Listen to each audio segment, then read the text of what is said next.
Hello everyone and welcome. This is an update to my paper collage to needle art video that I've already got up. And it's also an update on what I'm doing on my large stitchery book challenge that's going on here all year. Now this is going to be a page in my stitchery book. If the page were in the book, it would look like that. This would be the one page as we flip pages, okay? This is just starting out a new signature, the 5th signature for this book, and it will have 4 pages, two on the front, 2 on the back, and when it folds, it'll create 4 pages. So this is a little bit of 2 different projects.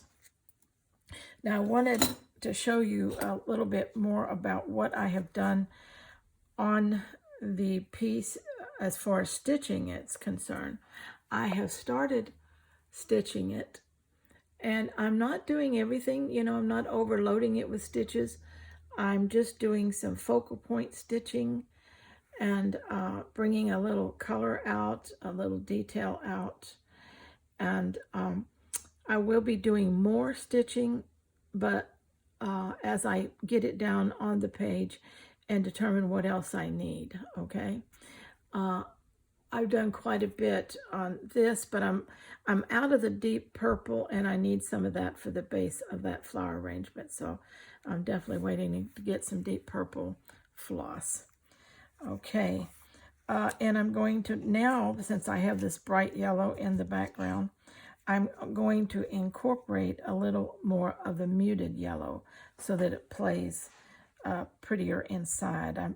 I might add some to this flower here and then up in here. I might actually put some in the background. I don't know, but we'll see how it goes.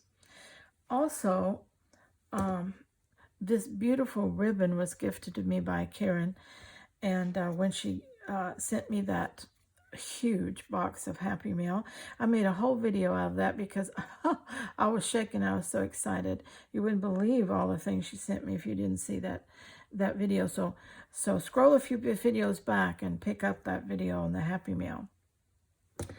And also at the estate sale I just went to, if you remember, I found this delicate little trim, and it's going to look awesome on the outside pointing inwards on this piece.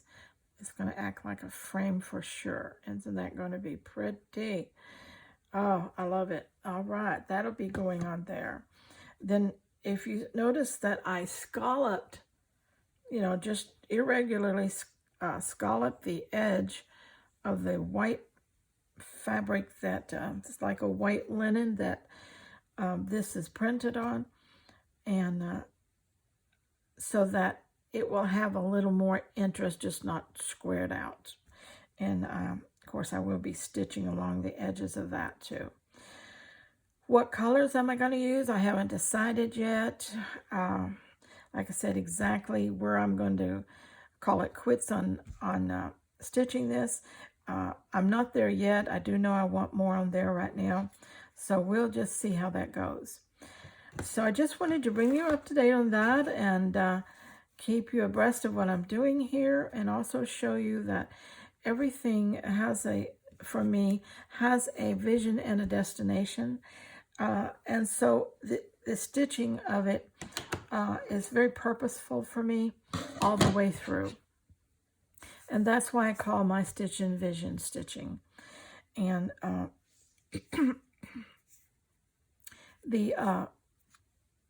and I want to make it clear again that applies to me. It doesn't have to apply to anybody else, because I'm trying to do me well.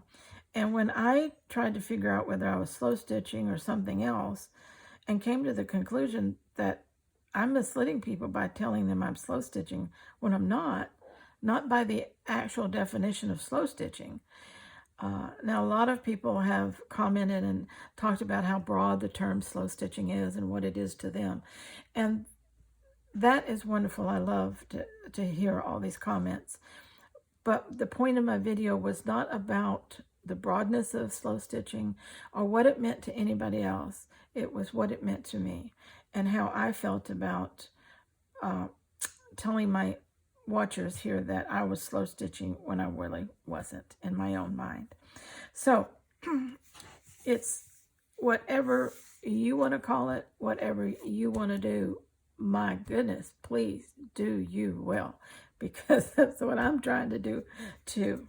So I'm vision stitching, and this is what I'm doing right now. This is, I'm working through the vision I had originally, and I have a destination for all of this, okay? All right. Until next time, please stay scrap happy.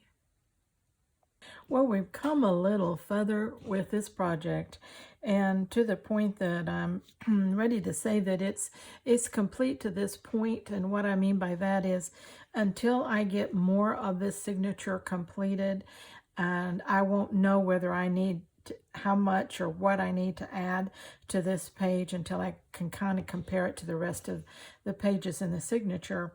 But I think I'm at a stopping point that I want to stop on the stitching on this, because the stitching is important, but I didn't want to overpower the collage part because of the stitching. So I wanted to complement it, not overpower. So again, I wanted to show you a little bit what I've done here. I added more stitching, a couple of little flowers there, a little stitching out in there, a little bit of fibers, little fabric, more stitching, a little bit more stitching through here. I did find the purple, deep purple floss, and I used that, and then I used some little purple fibers to add some texture around this vase, a little bit out here. Popped a little color here and through here, okay? Then I stitched around the outside with blue and then an inner one with yellow. So I have that. I left these little stitches over here. I'm only leaving them on one side. I wanted something to go with this over here, almost like it was a hinge, maybe like it was a backside of a book, and this was the cover hinge side. It kind of had that look to me, and so I wanted to leave that alone like it was. Let me bring you back up. There you go. So that is how that's finishing out, playing out. And I'm loving it, and I'm going to dive into another paper collage and see what I can come up with. And because I just love the idea of creating my own artwork. Isn't that fabulous? Now this one, like I said, the window was a mode digital that I purchased from a digital artist. Cannot remember which one. But so I'm telling you, I didn't do that one. The window I had. And so I used that in the collages you saw. But everything else came out of an old magazine. And it's how you put things together and the colors you play with that will end up creating something you like or not. So just work with it a little and see what you can come up with if this interests you. If you're collaging in an art journal, a glue book or something like that, some of those collages may make wonderful stitching projects. So, you know, you might want to look at some of that if you're a stitcher also. Okay, that brings us up to date on this, and I'm going to put this aside and work on a little something new, which is I'm calling my vision cloth. It's all scrappy, and it's approximately an 8 by 10, and I'm going to embroider something on this, stitch something on this, but I love the vision cloth made with all scraps, just scraps of whatever I have. And what a nice way to use them up, and then what a background that makes for something. I don't know what yet, but I'm going to figure it out. So I have a couple of these made. I have that one, and then I have this one. Let me get this thread off the center of it. Okay. And so again, a very pretty combination of things. I love scraps. Scraps have the power to transform into anything you want if you just play with them. Make friends with them, love them, and they'll really treat you nicely, and they'll make beautiful things for you. And so this is what I'm calling my vision cloth. And so I'm going to be working on these, and then I will be making some of these for my Etsy shop later.